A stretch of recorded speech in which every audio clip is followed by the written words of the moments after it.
Skylų Media pristato.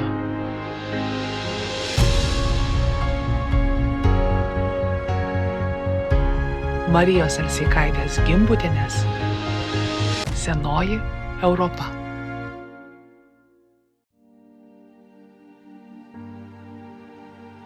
Negalima kopijuoti nei antikos, nei senosios Europos kultūros, nei netgi tos pačios krikščionybės, viduramžiškai suvokti reikia visą tai kažkaip naujai permąstyti ir paimti iš istorijos ne pavėmus, bet kibirkštis, ugnį, kad mes kažkaip naujai galėtume tą savo dvasią įpūsti.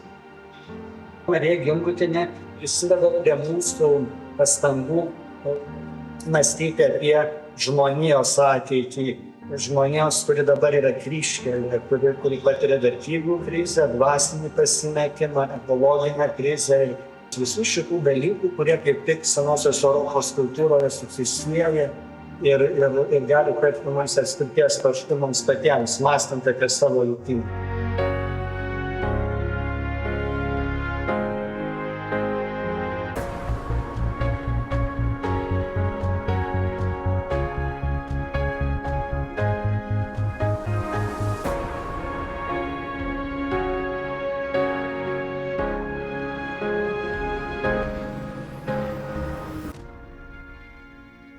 Lietuvoje ir ilgą laiką ir platesniame pasaulyje archeologija buvo suvokiama kaip empirinis mokslas, tai prieš istorinį archeologiją, bet tam tikrų požiūrių tai ir teisingas supratimas, nes tai yra epocha, kai nebuvo rašto, dėl to mes keldami hipotezes turime jas tinkamai patikrinti, kad neprisigalvotume visokių nebūtų dalykų. Tai tam tikrų požiūrių tas tikslumo reikalavimas buvo kaip tam tikras archeologijos, priešistorinės archeologijos raidos etapas, tai kas vadinama procesinė archeologija, ta 20 amžiaus maždaug vidurio archeologija pozitivistiškai orientuota. Tai buvo toks etapas, kai archeologija labai rėmėsi gamtos mokslo atradimais, fizikos, chemijos ir mėgo viską labai tiksliai pamatuoti. Bet Marija Gimbutienė parodė, kad reikia kitos perspektyvos, reikia archeologiją ne tik prie tiksliųjų mokslų, tai reiškia ne šiaip formaliai archeologija yra humanitarinis mokslas, bent pagal Lietuvos klasifikatorių, tačiau vakaruose, ypač Amerikoje, dėl tiksliųjų mokslų pažangos, dėl bandymo susijęti archeologijos metodologiją su tom pažangiom technologijom, jinai tapo beveik tokiu tiksliuoju mokslu, tas humanitariniu. Ir labai pozitivistiškai orientuotų, netgi behavioristiškai orientuotų, ir Marija Gimbutienė parodė, kad čia slypi daug trūkumų ir kad reikia pačią archeologiją kitaip permąstyti. Ir vakaruose vėliau atsirado taip vadinama postprocesinė archeologija, kuri jau visiškai kitaip suvokė šio mokslo perspektyvas ir daug didesnį dėmesį skyrė rekonstruojamai kultūrai, interpretacijoms, neteigė, kad viską reikia labai detaliai pamatuoti, arba neneigė tų dalykų svarbos, bet pasakė, kad ne tik tai yra svarbu ne tik tie pamatavimai, ne tik tinklelių ištiesimas ir nufotografavimas ir tikslus aprašymas, ar ten išmatavimas kokiais ten radiokarboninių metodų ištyrimas, ar ten kalio argono metodu, ar kokiais kitais labai subtiliais rafinuotais metodais, bet gamtos mokslų pagrindų grįstais, bet tačiau ir pasitelkiant filosofinį mąstymą ir įvairias humanitarinio mokslo perspektyvas. Tai galėtume netgi sakyti, kad Marija Gimbutienė anksčiau nebūtų postprocesinės archeologijos teoretikai, tokie kaip Janas Hoderis ir kiti, tokio naujo požiūrio į archeologiją būtinybę pagrindti. Jinai netgi anticipavo tas vėlesnes jau pačių vakarų mokslininkų koncepcijas, Hoderio ir kitų. O Lietuvoje ir istorija, ir archeologija tradiciškai dar yra labai tokios klasikinės arba senoviškos arba pozitivistiškai orientuotos. Ir tam tikrų požiūrių tai nėra blogai, nes mūsų istorijos mokslas yra stiprus, archeologija yra stipri, bet tokio šiek tiek yra senamadiškumo naftalino šiek tiek yra. Ir bandymas ir istoriją ir archeologiją suvokti kaip tokius mokslus, kuriuos reikia labai atsargiai, labai juveliriškai plėtoti ir labai bijant pasakyti kažką, kas galėtų ateityje nepasitvirtinti. Ir su diachroninė lingvistika tas pats. Vieni mokslininkai drąsesni, kiti mokslininkai bijo suklysti. Tai čia temperamento galbūt dalykai ir supratimo apie mokslo prigimtį.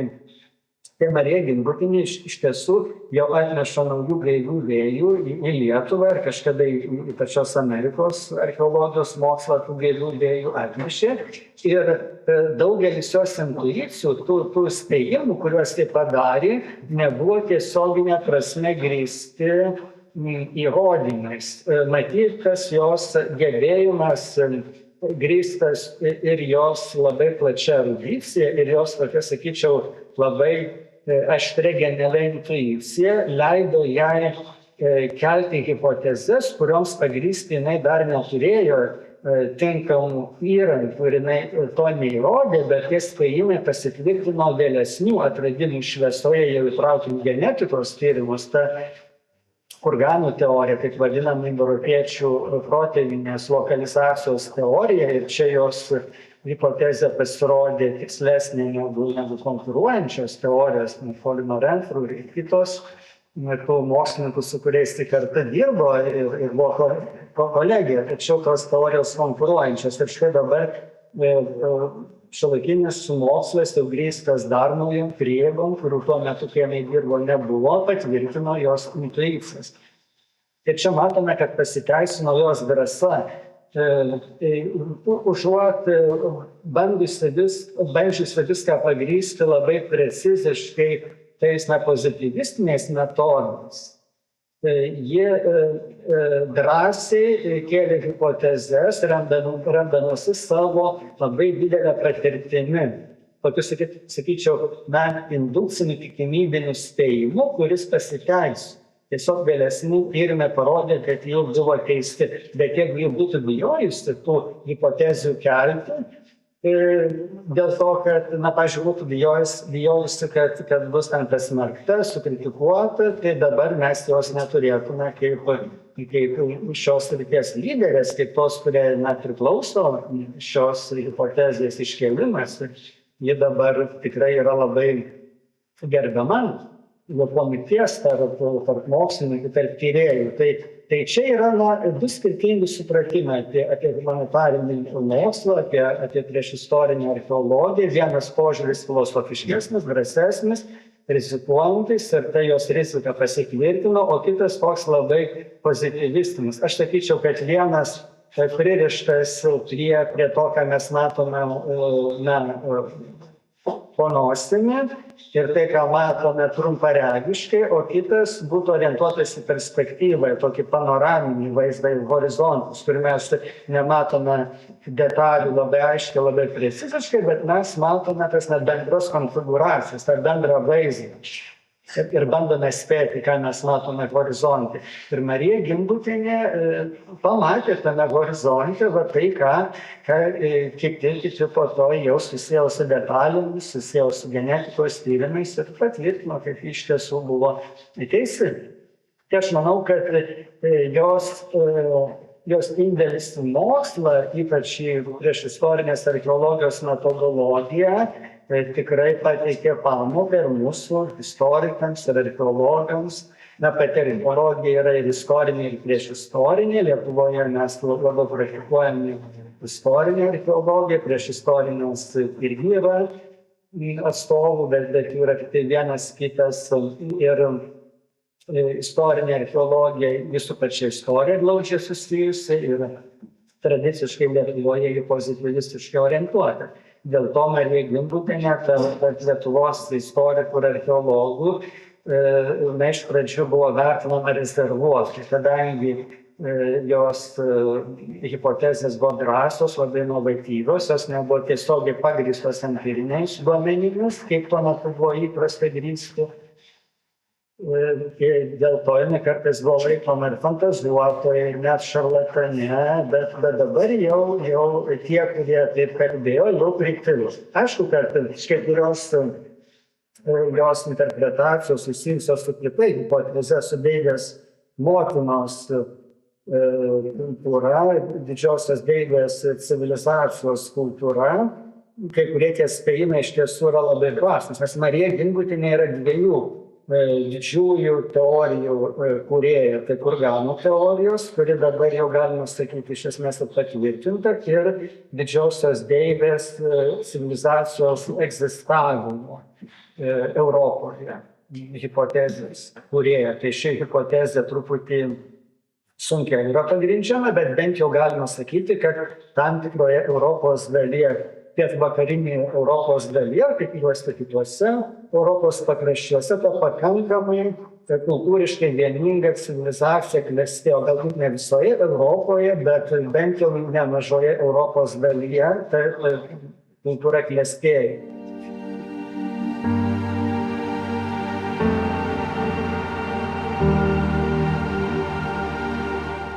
Kad tokia kultūra egzistavo, tai čia niekam nekyla abejonių ir ji išlaikė tęstinumą per ilgus šimtmečius ir tūkstantmečius.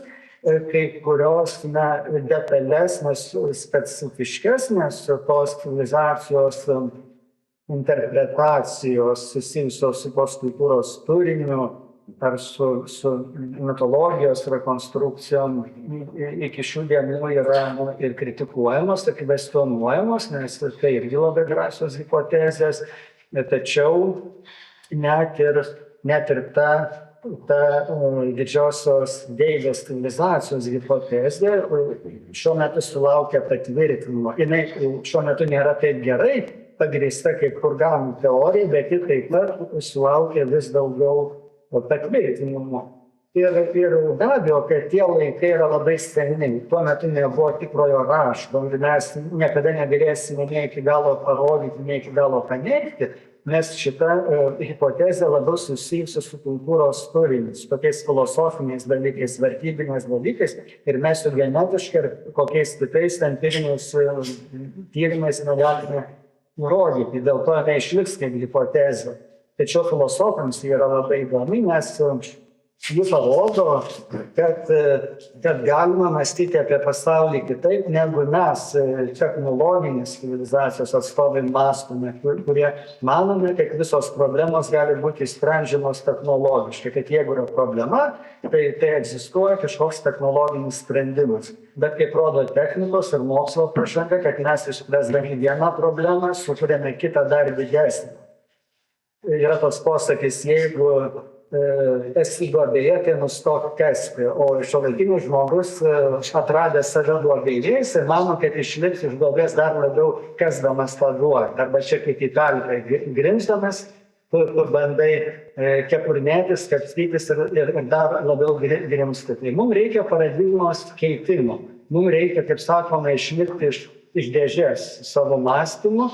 Ir suprasti, kad problemų sprendimai nėra tik technologiniai, kad šiuolaikinis žmogus iš tiesų turi nuostabių, fantastinių technologijų, bet jo problemos ne su tuo yra susijusios, su vertybėmis, su dvasiniais dalykais yra susijusios ir mums reikia visiškai kitokių sprendimų. Ir dėl to ta pirmoji hipotezė didžiosios Deivės civilizacijos, jie mums pateikia daug įdomių įžvalgų apie tai, kaip mes galėtume atnaujinti savo vertybinį, moralinį potencialą, kažkaip sutvirtinti tą vertybinį, moralinį, dvasinį stuburą. Ir be abejo, kad neturėtume, kaip kartais daroma, priešinti senosios Europos kultūros, pavyzdžiui, tarkim, graikų romėnų antikai arba krikščionybė, judaizmą. Tiesiog reikia paimti tai, kas geriausia iš tų visų kultūros kompleksų, juos tinkamai jungti ir pasižiūrėti, kiek tai dera ir perinterpretuoti jau šiuolaikinio žmogaus sąvokomis, nes negalima kopijuoti nei antikos, nei senosios Europos kultūros, nei netgi tos pačios krikščionybės viduramžiškai suvokti reikia visą tai kažkaip naujai permąstyti ir paimti iš istorijos ne pavėmus, bet kibirkštis, ugnį, kad mes kažkaip naujai galėtume tą savo dvasią įpūsti. Žmogus tikrai gyvena pasaulyje, kuris atrodo tvirtas aukštyn kojomis. Ir man kaip antikos tyrinėtojui tas pasaulis iš tiesų atrodo neįprastas, bet kita vertus aš čia nerandu savo vietą. Antikiniai tekstai, antikos mąstytojai, grožinės literatūros kūrėjai atrandami naujai ir jie tampa aktualūs. Ir sakyčiau, kad senovės Graikija, kuri davė Europai pamatus, šiais laikais gali būti atrandama kaip šviesos šaltinis, kaip žiburys tame pasimetusiame chaotiškame pasaulyje. Ir senoji Europa gali tapti atspirties tašku naujajai Europai. Europa yra žemynas, kuris vis tiek išlaiko vieną vertus tą tradicijos branduolį, kitą vertus tą tradiciją inovatyviai permąsto ir galėtume sakyti, kad viena vertus naujausių pažangos tendencijų priešakyje, bet kita vertus išlaiko tai, kas yra patikrinta laiko. Ir pasaulyje, kuriame nėra balanso tarp tradicijos ir inovacijų, Europos patirtis tampa labai svarbi, nes Europa sugeba nepaversti tradicijų šventąją karvę ir atrasti tai, kas tradicijose išlieka, tose tradicinėse vertybėse, tradicinėse sampratose, tai, kas mums aktualu, kas išlaiko vertę. Ir atmeta tai, kas yra pasenę, neprisiriša prie to, kas yra pasenę. Ir kita vertus sugeba pačias inovacijas matyti platesnėje perspektyvoje, ne tik kaip ekonomikos veiksmų, kaip kažką, kas didins mūsų gerovę, arba tik tai mūsų gerovę didins, bet kad tai taptų dvasinio tobulėjimo orientyras. Tai va tą balansą labai gerai jaučia europiečiai, dėl to, kad vis tiek yra senos kultūros žemynas. Ir Marija Gimbutienė susidomėjau tyrinėdamas senąsias civilizacijas, domėdamasis jomis, tyrinėdamas ir Senąją Graikiją, ir Kretos Mikėnų kultūrą, taip pat ir didžiąsias artimųjų rytų civilizacijas Egiptą, Mesopotamiją. Ir atradau jos darbus, kuriuose senoji Europa kaip atskiras minties žemynas, atskiras minties kontinentas labai ryškiai iškyla tarp tų didžiųjų artimųjų rytų civilizacijų Egipto. Galima sakyti, kad jau neolito laikais, dar tuo metu, kai senovės Egiptas nebuvo pasiekęs klestėjimo viršūnės, dar buvo praktiškai iki dinastinis Egiptas, dar piramidžių nebuvo. Neolitiniais laikais, prieš 6000–7000 metų, Europoje klestėjo didžiosios deivės civilizacija, kuri buvo pasiekusi aukštą kultūros lygį. Ir kaip parodė Marija Gimbutienė, ta kultūra apėmė labai didelę Europos dalį ir pačios Europos tuo metu kaip vientiso kontinento suvokiamo kultūros požiūriu nebuvo, pats žodis Europa gerokai vėlesnis, bet toje teritorijoje gyveno žmonės, kurie plėtojo labai vientisą, labai aukštos kultūros dvasinę tradiciją. Ir kas mums aktualu, mąstant apie senovės Europą, tai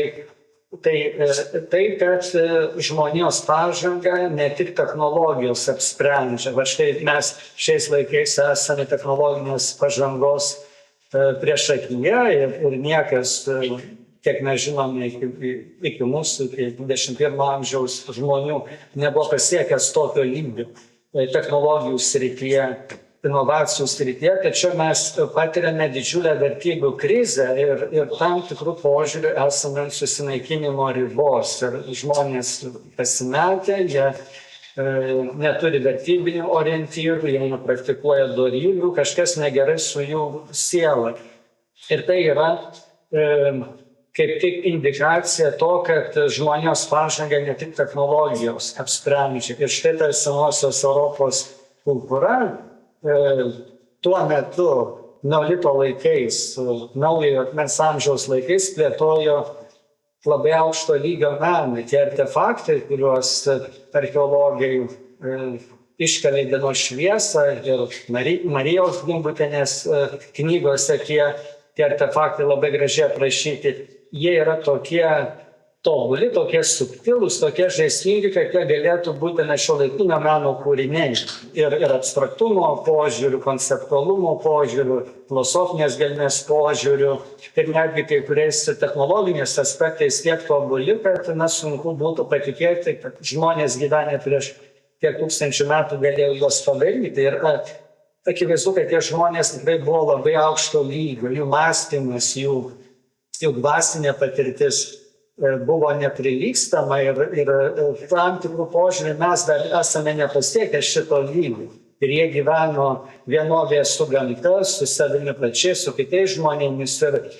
Ir Marijos Gimbutienės atrasta senosios Europos civilizacija man tapo svarbi ne tik kaip antikos tyrinėtojų, tokia grinai empirinė prasme, ar žingeidumo prasme, smalsumo prasme, bet ir kaip filosofui, nes filosofai mąsto apie dabarties ar dabartinio pasaulio, dabartinės tikrovės alternatyvas. Mes esame tam tikroje būklėje, tam tikroje situacijoje ir mes matome trūkumus tos savo būklės ir klausime, kaip mes galėtume gyventi geriau, klausime apie tas alternatyvas. Ir aišku, geras alternatyvas mes galėtume visiškai hipotetiškai sugalvoti, filosofiškai sumąstyti ar susapnuoti, bet kita vertus mes iš priešistorinio meno, istorijos ir iš tų tyrinėjimų, kurie atrodytų, dar yra nebylūs, dar iš to laikotarpio, kai nebuvo rašto, tikrojo rašto, buvo tam tikri simboliai, tam tikri ženklai, bet jo mes galime susidaryti įspūdį apie to metų žmonių pasaulėvaizdį. Ir tas pasaulėvaizdis mums brėžia tos alternatyvos dabartiniam žmogaus būdui, dabartinė jo dvasinė būklė, kontūris. Mes rekonstruodami senovės europiečių pažiūras, jas matome kaip labai savitas ir galime netgi sakyti, ir aš esu argumentavęs kai kuriuose savo darbuose, kad senovės europiečiai veikiausiai jau turėjo proto filosofiją. Šiaip vakarų filosofijos pradžia yra senovės Graikijoje ir čia maždaug 7-6 amžius prieš Kristų. Čia mes kalbame apie 6-7 tūkstančių metų senovę ir to metų žmogus iš tiesų, kiek mes galime spręsti apie jo pažiūrės, jau suvokė tikrovę kaip dinamišką, kaip besivystančią, žmogus save matė kaip gamtos dalį ir mąstė apie gyvybės ir mirties labai savitą dialektiką, kuri tos artefaktuose aiškiai matyti iš tos simbolikos, kurią Marija Gimbutienė yra rekonstravusi ir tos rekonstrukcijos yra pakankamai patikimos. Mes matome, kad tie žmonės jau buvo išmintingi, jie mąstė apie gyvenimo prasmę, apie žmogaus ribas, apie jo gyvenimo, gyvybės galimą tąsą, apie gyvybės atgimimą po mirties. Mes neturime jokių tekstų iš tos epochos, bet tyrinėdami ir interpretuodami simboliką, paliktant tuo artefaktų, galime suvokti, kad jie iš tiesų buvo labai išmintingi.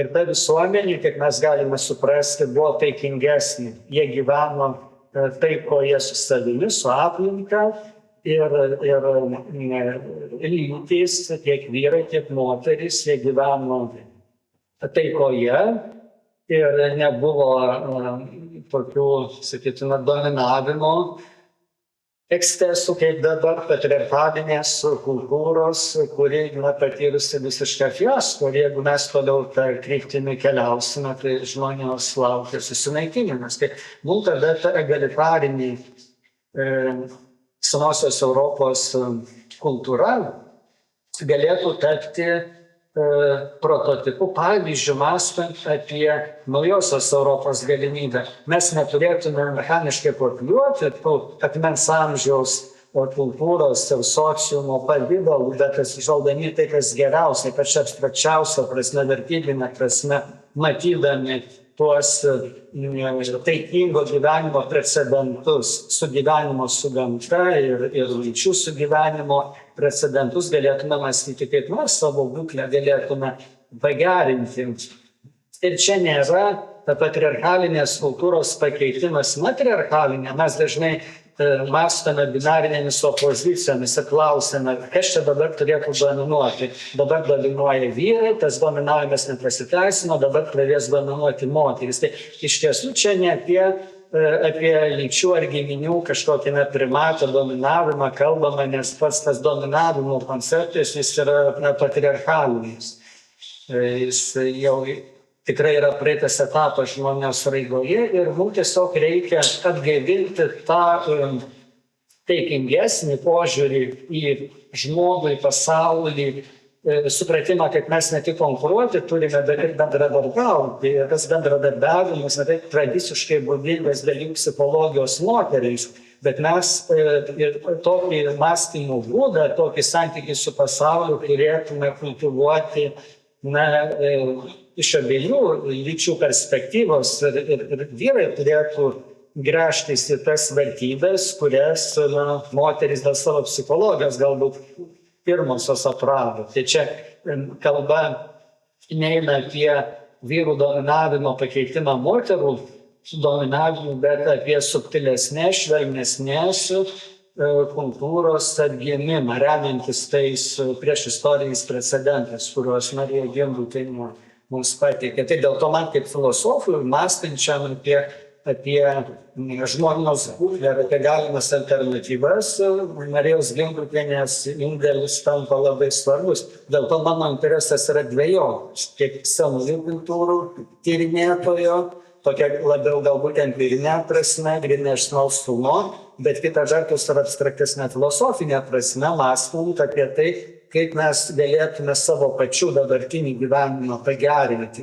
Nes akivaizdu, kad ne tik mokslo pažanga, ne tik technologijų pažanga, bet sąmoningumas lems, ar žmonija išliks ir mes turime mobilizuoti tą savo dvasinį vertybinį potencialą, kiek jau turime.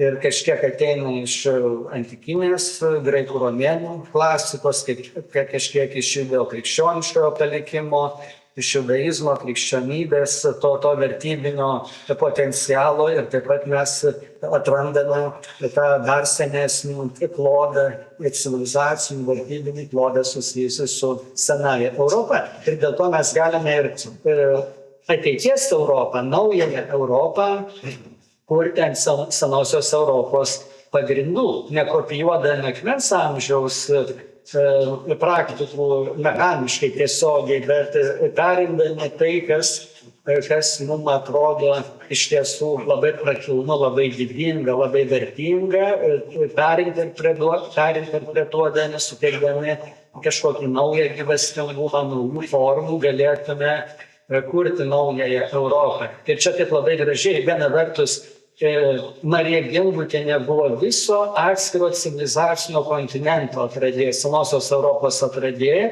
Ir dabar, kai vakarai ir visas pasaulis patiria krizę ir Europa iš esmės lieka tai vienintelė vakarų pasaulio vėliavos ir vertybių nešėjai, kai problemų su Amerika atsiranda, nes tai yra vakarų civilizacijos tam tikras toks pakraštys ir kultūra labai jauna. Ir matome, kad turi problemų. Tai dabar Europa yra tas vienintelis vakarų kultūros vėliavnešys ir neturi mobilizuoti visas savo galias. Ta visa istorijos eigoje sukaupta dvasinį potencialą.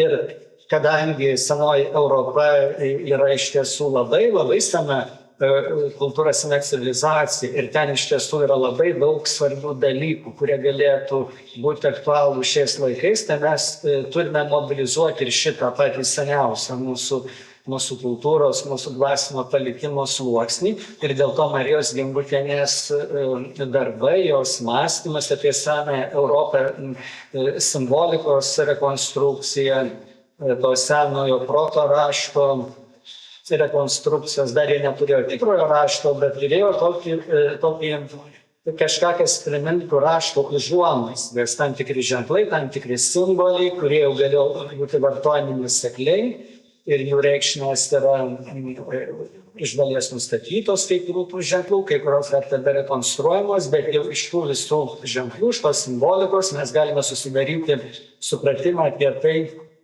kaip jie suvokė pasaulį, kaip jie mąstė apie savo ir išorinio pasaulio, gamtinės tikrovės ryšį.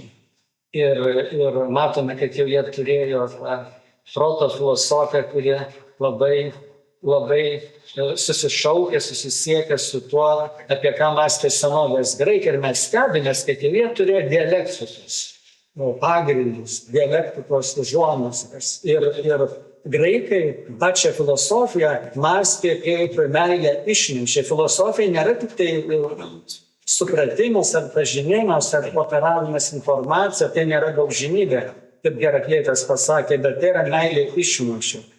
Ir ta meilė išminčiai visų pirma turime manyti ne tik smalsumą, ne tik operuojame žiniomis, bet ir žmogaus santykio su pasauliu, tam tikrą supratimą, žmogaus ribų supratimą. Tai filosofija susijusi su išmintimi ir išminties meile, o išmintis yra kažkas daugiau negu žinios. Ir tie senieji europiečiai, jie iš tiesų buvo išmintingi. Jie suvokė savo ribas. Ta ribų suvokimą rodo, kad jie mokėjo gyventi taikoje su savimi, su savaisiais, su visa aplinkine aplinka, su pasauliu. Kažkokią harmoniją buvo atradę ir tai rodo, kad jie savęs nekėlė aukščiau gamtos, nebandė tos gamtos naikinti. Ir tai rodo išmintį. Ir tai išmintis mums patiems yra labai svarbi, labai reikšminga. Tai dėl to Marija Gimbutienė nėra tik tai pasaulinio masto archeologija, tik tai šiaip kažkokių senų dalykų, senų artefaktų interpretuotoja ir įdomių žinių pateikėja apie tą epochą, bet ji prisideda prie mūsų pastangų mąstyti apie žmonijos ateitį, žmonijos, kuri dabar yra kryžkelėje, kuri patiria vertybių krizę, dvasinį pasimetimą, ekologinę krizę. Ir visi šitie dalykai labai svarbus, nes mums reikia ir tos gamtos ekologijos, ir dvasinės ekologijos, visų šitų dalykų, kurie kaip tik senosios Europos kultūroje susisieja ir gali tapti mums atspirties tašku mums patiems, mąstant apie savo likimą.